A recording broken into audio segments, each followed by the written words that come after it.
है। एक लाठी छात्रों पर नहीं बरसनी चाहिए। लोकतंत्र में कोई कानून को हाथ में लेता है तो कानूनी कार्रवाई होती है। और गहलोत साहब को मैं आपके द्वारा कहना चाहता हूँ, वो तो छात्रों पे बरसे, उन्होंने तो मेरे पे बरसाई थी, उदयपुर में बरसाई थी। मैं जब सीकर जा रहा था तो रास्ते में वहाँ मेरे पे बरसाई थी। तो छात्र चुनाव होने चाहिए, आप मानते हैं? छात्र चुनाव? ये तो आप मुख्यमंत्री जी से पूछें, मैं कहने के लिए अधिकृत नहीं हूँ। मैं उलझा रहे हैं, बोलो। करोड़ी जी, ड्रोन से कृत्रिम बारिश को लेकर के एक सवाल। हाँ, ड्रोन से कृत्रिम बरसात, क्या सवाल है आपको, बोलो। सवाल इतना सा है, आपने उस दिन कहा कि भीड़ के कारण ड्रोन नहीं उड़ पाया। नहीं, मैंने नहीं कहा।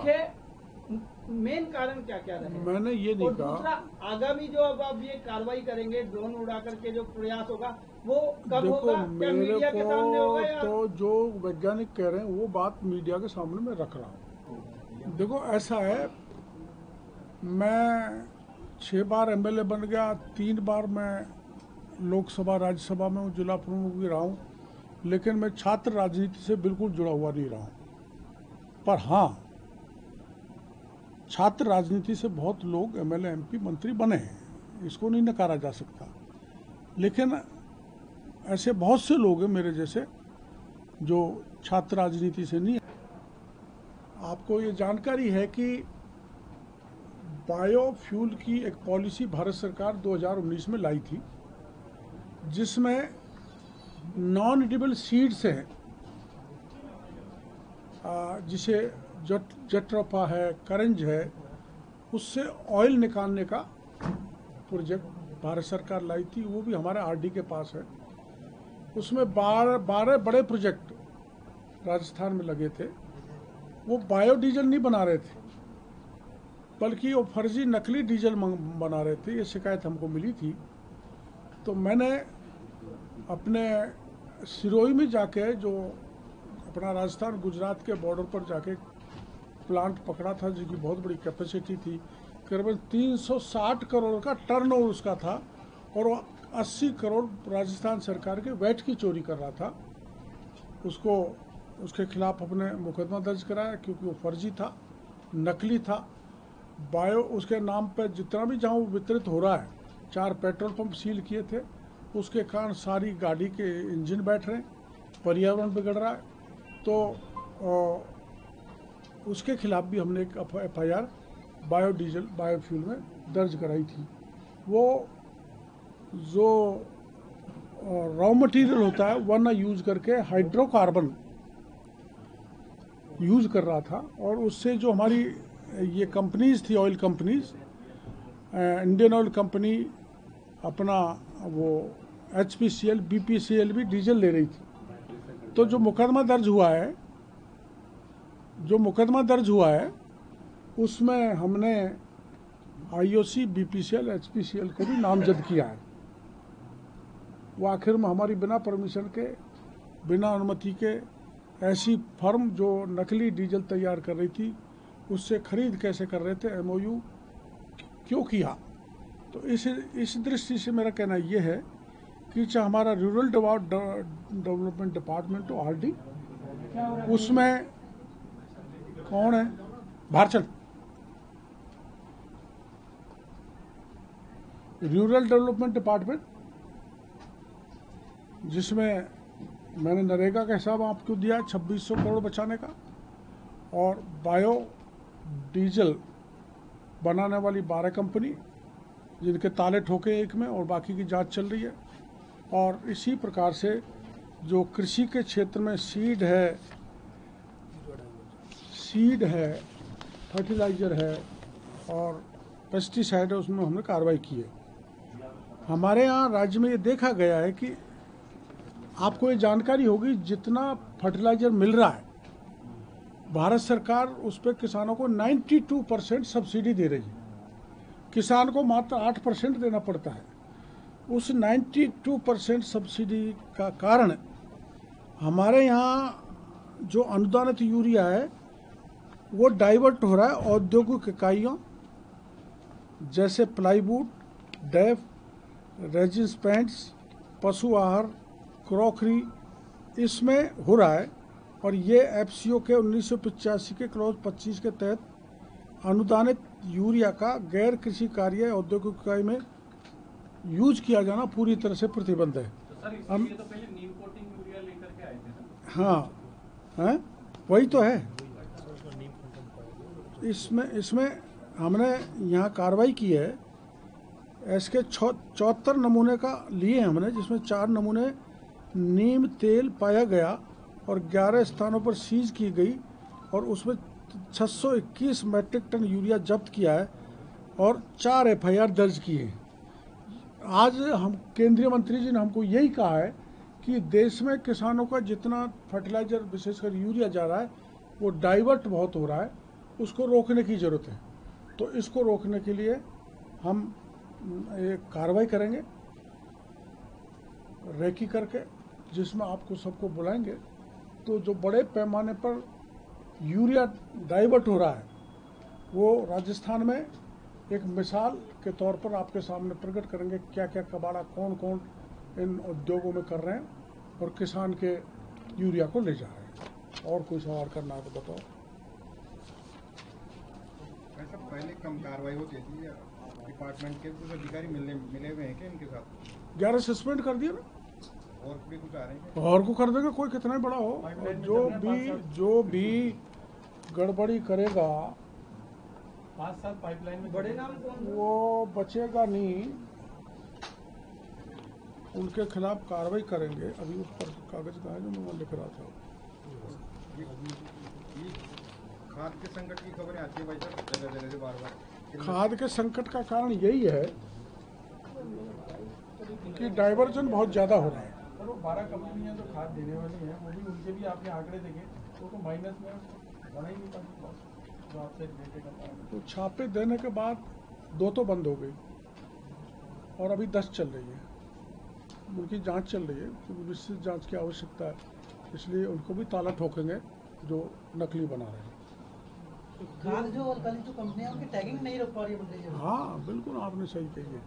केंद्रीय मंत्री जी ने अभी आज हमको कहा है, सभी राज्य के मंत्रियों को, कि टैगिंग इलीगल है, टैगिंग नहीं होनी चाहिए, ये रोकना राज्यों की जिम्मेदारी है। उसमें हम लगे हुए हैं। पूर्व मंत्री भी उसी क्षेत्र से आते थे, मंडल सपोर्टर से, तो क्या उनका भी संरक्षण इस तरह से 26 करोड़ बचाएंगे? बड़ा मामला नहीं, अभी इसमें मैं ऐसा सीधा नहीं लगा सकता। अभी जांच चल रही है कई ग्राम पंचायतों की, और ये तो होता ही है, जहाँ का मंत्री होता है वहाँ के लोग आज़ाद हो जाते हैं और वो गड़बड़ करते हैं। ये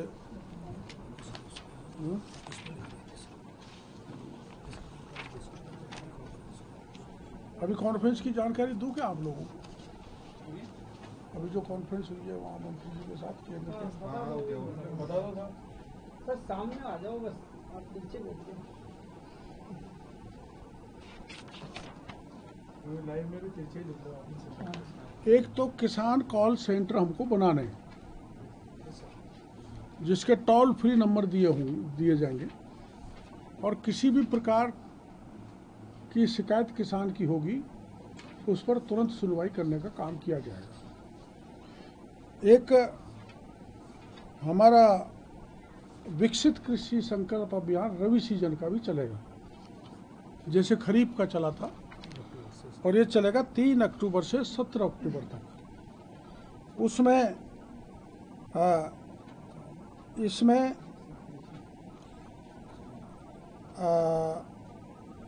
इसमें व्याख्यान होंगे 20 मिनट के, कुछ विशेषज्ञ बुलाए जाएंगे, agriculture, animal husbandry, horticulture, dairy, मत्स्य, इनके व्याख्यान करवाए जाएंगे। और प्राकृतिक खेती, जैविक खेती, जल बचत और हाईटेक उद्यानिकी पर कार्यक्रम कराए जाएंगे, वैज्ञानिक आएंगे।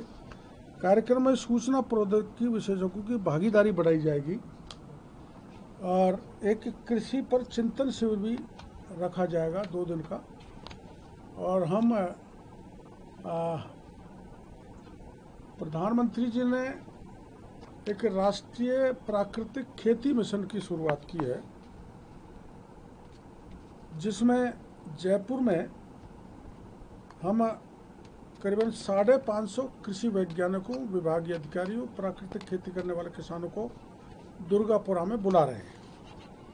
उसमें हम उससे 3000 किसानों को जोड़ के नेचुरल फार्मिंग, ऑर्गेनिक फार्मिंग की जानकारी देंगे। और ये जो बायो स्टिमुलेंट है, इस पर भी माननीय केंद्रीय मंत्री जी ने कहा था कि 30,000 बायो स्टिमुलेंट बिना वैज्ञानिक सलाह के बनाए सप्लाई किए जा रहे हैं देश में। उनको कम करना है और छटनी कर लिए। करीबन 30,000 में से 6,000 ही वैज्ञानिकों द्वारा अप्रूव्ड है, बाकी 24,000 गड़बड़ थे। हमारे राजस्थान में 981 हैं जिनकी जांच चल रही है, और जो वैज्ञानिक तरीके से बायो स्टिमुलेंट नहीं बना रहे उनको बंद कर देंगे। और एक डिग्गी, अपने राजस्थान में डिग्गी बनती है गंगानगर इधर साइड में। इसमें पहले इसको ओआई में शामिल नहीं किया गया था, भारत सरकार ने हमें उसने शामिल करा दिया है, जिससे 60-40 के रेशो से सहायता किसानों को दी जाएगी। और ये हमारा जो राज्य है ये क्वालिटी कंट्रोल में देश में सबसे अग्रणी है, ऐसा केंद्रीय मंत्री जी ने आज कहा है। और पंजाब के मंत्री कृषि थे, वो भी ये कह रहे थे कि इसका असर हमारे यहाँ पड़ा है, और हम भी उसी कदम पर हमारे राज्य में क्वालिटी कंट्रोल पर काम कर रहे हैं। सर, डीएपी को लेकर के कुछ रणनीति बनाएंगे। इस बार बम्पर बारिश हुई है और पैदावार के उसके लिए जो किसान डीएपी लेके आए। कितना हेक्टेयर एरिया बढ़ गया अपने बुआई? अभी राजस्थान में चूंकि आपने सवाल किया तो 16% बुआई का एरिया बढ़ेगा, तो डीएपी की डिमांड बढ़ेगी, यूरिया की भी डिमांड बढ़ेगी। वो हमने माननीय केंद्रीय मंत्री जी को जानकारी दे दी है, और ये भी बता दिया है कि डिमांड और सप्लाई में बड़ा गैप हो जाएगा। तो उन्होंने आश्वस्त किया है कि हम इसकी व्यवस्था बराबर बनाए रखेंगे। इसके बावजूद भी कि चीन जैसे देश ने हमको डीएपी की सप्लाई मना कर दी है, तो दूसरे देशों से जैसे ईरान से और एक दो देश हैं उनसे है, सऊदी अरब से एमओयू भारत सरकार का हुआ है। और इसमें स्कार्सिटी नहीं हो, इसके लिए केंद्र के उर्वरक सचिव ने भरोसा दिया है कि आप डाइवर्जन रोकें और हम पूरी व्यवस्था करेंगे। मतलब एक थोड़ी देर पहले अशोक गहलोत ने ये आरोप, राजस्थान सरकार जो स्टूडेंट्स हैं, छात्र नेता हैं, इन पे लाठियां बरसा रही है। छात्र नेता ये चाहते हैं कि उनका जो चुनाव है एक लाठी छात्रों पर नहीं बरसनी चाहिए। लोकतंत्र में कोई कानून को हाथ में लेता है तो कानूनी कार्रवाई होती है। और गहलोत साहब को मैं आपके द्वारा कहना चाहता हूँ, वो तो छात्रों पे बरसे, उन्होंने तो मेरे पे बरसाई थी, उदयपुर में बरसाई थी। मैं जब सीकर जा रहा था तो रास्ते में वहाँ मेरे पे बरसाई थी। छात्र चुनाव होने चाहिए, आप मानते हैं? छात्र चुनाव ये तो आप मुख्यमंत्री जी से पूछें, मैं कहने के लिए अधिकृत नहीं हूँ। मैं उलझा रहे हैं, बोलो। त्रिवेदी जी, ड्रोन से कृत्रिम बारिश को लेकर के एक सवाल। हाँ, मेरा सवाल ड्रोन से कृत्रिम बरसात, क्या सवाल है आपको, बोलो। सवाल इतना सा है, आपने उस दिन कहा कि भीड़ के कारण ड्रोन नहीं उड़ पाया। नहीं, मैंने नहीं कहा। मेन कारण क्या क्या रहे? मैंने ये नहीं और कहा। दूसरा, आगामी जो अब आप ये कार्रवाई करेंगे, ड्रोन उड़ा करके जो प्रयास होगा वो कब देखो, होगा? क्या मीडिया के सामने होगा या? तो जो वैज्ञानिक कह रहे हैं वो बात मीडिया के सामने मैं रख रहा हूँ। वैज्ञानिकों ने ये कहा था कि ये हम एक एक्सपेरिमेंट सिंबॉलिक कार्यक्रम रखना चाहते हैं। वो 400 मीटर की उड़ान वाला 2 किलोमीटर का वो कंटेंट ले जाने वाला ड्रोन था, उसको उड़ाने के बाद वो यहाँ जो करीबन 10,000 से 15,000 फीट तक की ऊंचाई के ड्रोन लाएंगे, लेकिन सिविल एविएशन की परमिशन अभी तक मिली नहीं। उन्होंने ये कहा जैसे सिविल एविएशन की परमिशन मिलेगी हम ऊपर बादलों को चीरने वाले ड्रोन लाएंगे। उस दिन जो ड्रोन लाया गया था उसको चारों तरफ से ऐसे घेर लिया था जैसे कोई भेड़ को घेर ले, और भेड़ यूँ बैठ जाती कान तोड़ के, तो उस ड्रोन ने कान तोड़ दिया। उसका कारण टेक्निकल उन्होंने ये बताया था कि ये जो इतने मोबाइल्स चारों तरफ थे, उन्होंने बताया, मेरे को मैं जानता भी नहीं था, वो टेक्निकली वो उड़ नहीं पाया, उड़ा तो धराशायी हो गया। लेकिन जब सारी भीड़ चली गई तो मैं वहीं था, 400-500 लोग भी मौजूद थे, वो उड़ा आसमान में, खूब पूरी तरह से उड़ा, वहाँ तक उड़ा के हम उसको देख भी नहीं पाए। तो ये तकनीकी कारण उन्होंने वैज्ञानिकों ने बताया। कंपनी कर्मचारियों से मेरी बात हुई है, उन्होंने कहा है कि 15 दिन और लगेंगे परमिशन मिलने में, तो 15 दिन तक तो ड्रोन की कोई परमिशन नहीं है, 15 दिन ड्रोन जयपुर आएगा नहीं। अभी मेरी बात हुई थोड़ी देर पहले, तो कह रहे 15 दिन के बाद फुल हाइट पे 10,000 से ऊपर की हाइट की परमिशन मिलेगी तभी ड्रोन का। हाँ, ये उन्होंने, मेरे को भी उन्होंने यही कहा। मानसूनी बादल चलेगा, मैं यही कह रहा हूँ, अगले 60 दिन में अपन को लगातार कोशिश करनी थी, और अगले 30 दिन तक अगर परमिशन नहीं मिलती उसके बाद मानसून के बादल चले जाएंगे तो अगले साल पे टल गया। हाँ, ये हो सकता है, आपका कहना सही है, लेकिन मैं 18-19 को मैंने सिविल एविएशन मिनिस्टर से समय ले लिया है ताकि मैं खुद पहल करके परमिशन ले लूँ और अपना कार्यक्रम सफल हो जाए। हाँ, यही है, वो तो होगा तभी जब परमिशन 10,000 फीट की ऊंचाई पे जाने के बाद ही परमिशन क्या होगी। सर, ऐसा कहते हैं कि छात्र संघ का जो चुनाव की पहली सीढ़ी होता है, क्या वजह है सर आपकी सरकार चुनाव नहीं कराना चाहती? क्या ये सही वाजिब ठाने आप इस चीज को? देखो, ऐसा है, मैं 6 बार एमएलए बन गया, 3 बार मैं लोकसभा राज्यसभा में जिला प्रमुख भी रहा हूँ, लेकिन मैं छात्र राजनीति से बिल्कुल जुड़ा हुआ नहीं रहा हूँ। पर हाँ, छात्र राजनीति से बहुत लोग एमएलए एमपी मंत्री बने हैं, इसको नहीं नकारा जा सकता। लेकिन ऐसे बहुत से लोग हैं मेरे जैसे जो छात्र राजनीति से नहीं आए। कम से कम मैं तो आपके सामने उदाहरण हूँ, पर इस मामले में आपको कमेंट नहीं कर सकता क्योंकि ये उच्च स्तर पर निर्णय होता है। तो जो लोग पिछले राज्य में छात्र वो चुनाव को ख़त्म कर गए, वो किस मुंह से बात कर रहे हैं, हमारे समझ से बाहर है। उन्होंने क्यों रोका? सर, उन्होंने गलती की, आप भी वही गलती करेंगे? ये कई बार हो जाती है, कई बार ये गलती जो वो पहले वाले कर देते हैं हम भी कर देते हैं।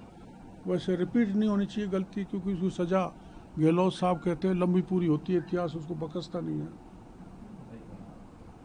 तो सर, जिस लोगों का तुमने खाद बीज की जो छापेमारी की थी नहीं, उसमें क्या है, कल ही मैंने एसीएस सोम से बात करी है, क्योंकि पुलिस का इन्वेस्टिगेशन का एक तरीका होता है, उसमें हम दखल नहीं डाल सकते। तो एसीएस होम को हमने पत्र लिखा है, व्यक्तिगत बात भी की है कि ये सारी जो FIRs हैं उनको एग्जाई करके एक ऐसी कमेटी बना दी जाए जिसका SIT टाइप, जिसकी निगरानी में इनमें गति आवे। हम तो यही कह सकते हैं, क्योंकि अब मामला पुलिस के हाथ में, हमारे हाथ में तो ये था कि नकली बीज, नकली खाद, नकली पेस्टिसाइड उनको सील कर दिया, लाइसेंस में। मुख्यमंत्री जी ने कभी आपको, आप भी भरतपुर के, वो भी वहीं के, पूछो क्या चक्कर है। आप भी वहीं के हो? नहीं, मैं तो ढूंढाड़ का हूँ। आप एक गाँव बदलो तो आप भी वहीं के हो? नहीं, मैं ढूंढाड़ का हूँ, जयपुर जिले में हमारा। आप लोहागढ़ के हो। ठीक है भाई, बस ठीक है।